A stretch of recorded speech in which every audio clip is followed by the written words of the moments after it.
Geschichte. Here in Compiegne Forest began at 3:15 p.m. our time.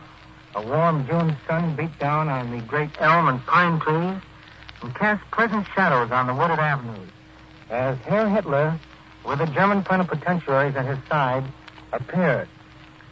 He lighted from his car in front of the French monument to Alsace-Lorraine, which stands at the end of an avenue about 200 yards from the clearing here in front of us where the armistice car stands.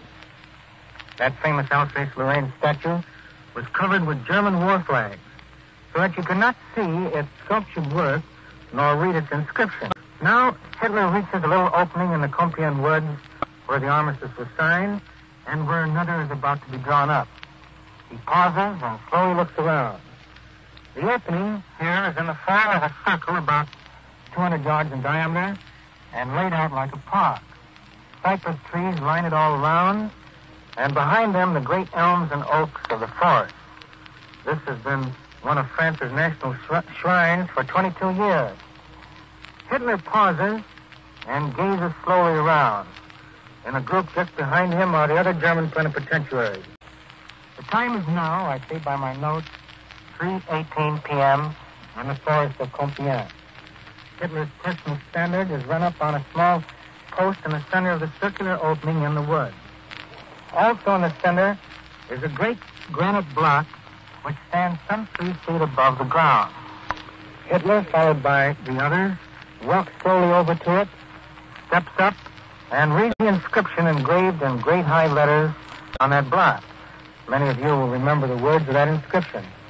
The Führer slowly reads them, and the inscription says, "Here, on the 11th of November, 1918, succumbed the criminal pride of the German Empire, vanquished by the free peoples which it tried to enslave." Hitler reads it, and Goering reads it.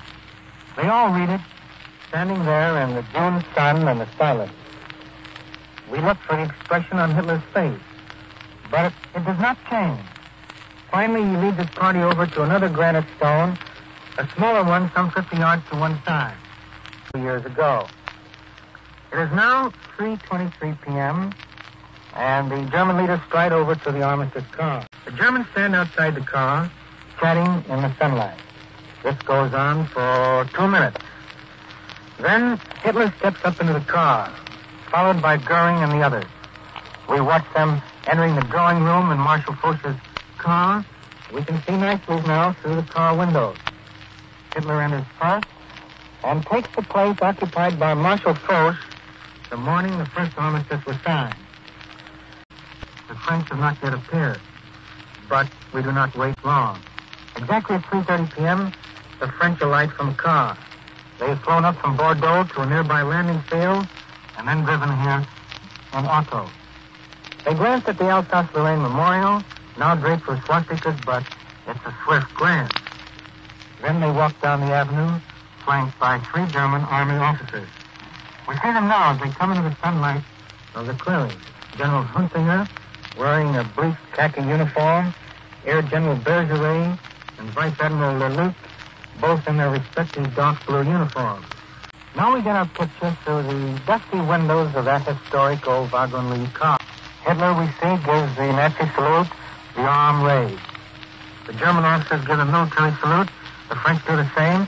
I cannot see Mr. Noel to see whether he salutes or how. Hitler, so far as we can see through the windows just in front of us here, does not say anything. He nods to General Keitel at his side. We can see General Keitel adjusting his papers, and then he starts to read. He is reading the preamble of the German armistice terms. The French sit there with marble-like faces and listen intently. Hitler and Goering glance at the green tabletop. 12 minutes after the French arrive, 3:32, we see Hitler stand up, salute stiffly with hand upraised. Then he strides out of the drawing room, followed by Goering, General Brauchitsch, Grand Admiral Raeder is there, Herr Hess, and at the end, Herr von Ribbentrop. The French remain at the green-top table in the old Pullman car, and we see General Keitel remains with them. He is going to read them the detailed conditions of the armistice. Hitler, Goering, and the others do not wait for this. They walked down the avenue back towards the Alsace-Lorraine monument. As they passed the Guard of Honor, the German band strikes up the two national anthems, Deutschland über alles, and the Horse Vessel Song.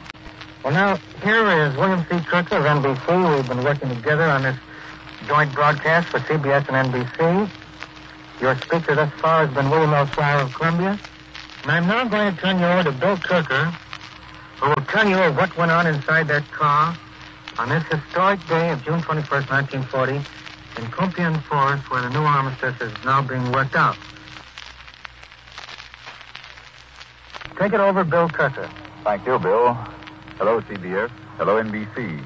This is William C. Kirker now carrying on. They're still waiting for those exact terms made known to the French plenipotentiaries after Hitler left the car.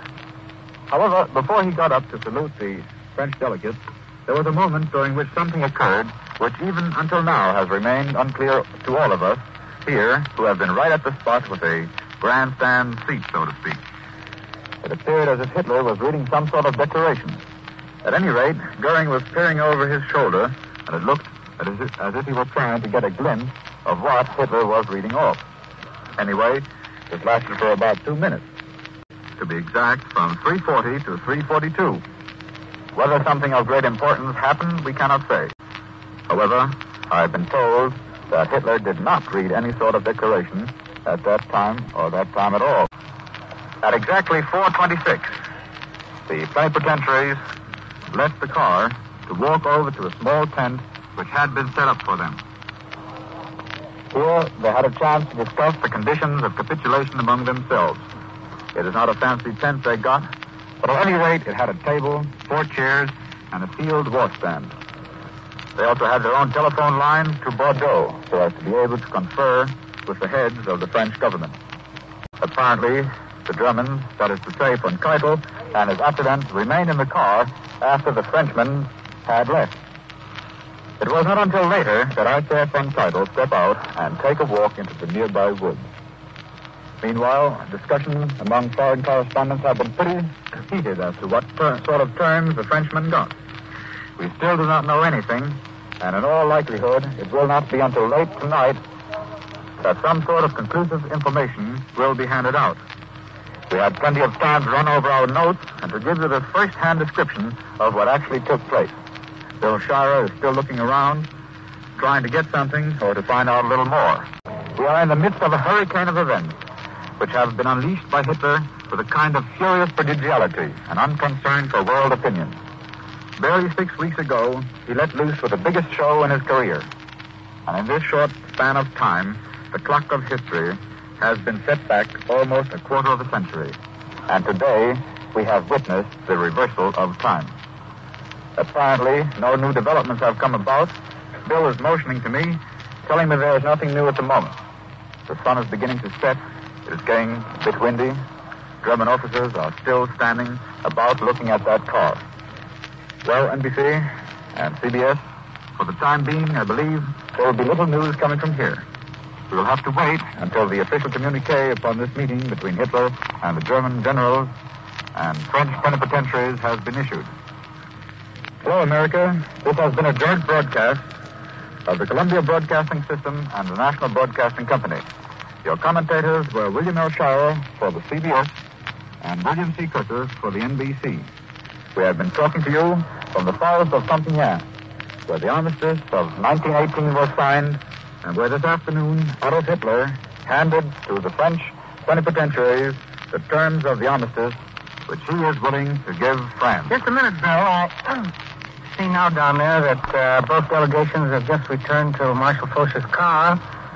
The negotiations go on. They keep on talking, the Germans and French, and they'll undoubtedly take some time. That's all I see out there for the moment.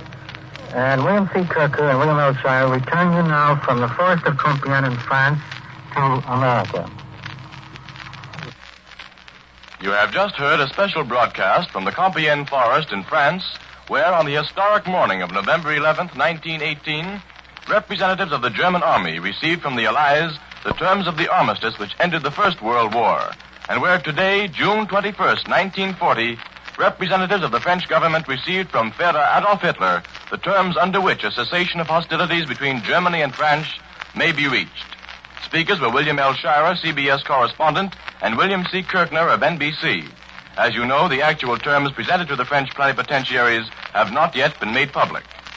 We again wish to thank the makers of Calumet baking powder and Swan's Down flour, sponsors of My Son and I, and the makers of Mazola salad and cooking oil, sponsors of Society Girl, for relinquishing their program periods, during which time we brought you the special European broadcast just concluded.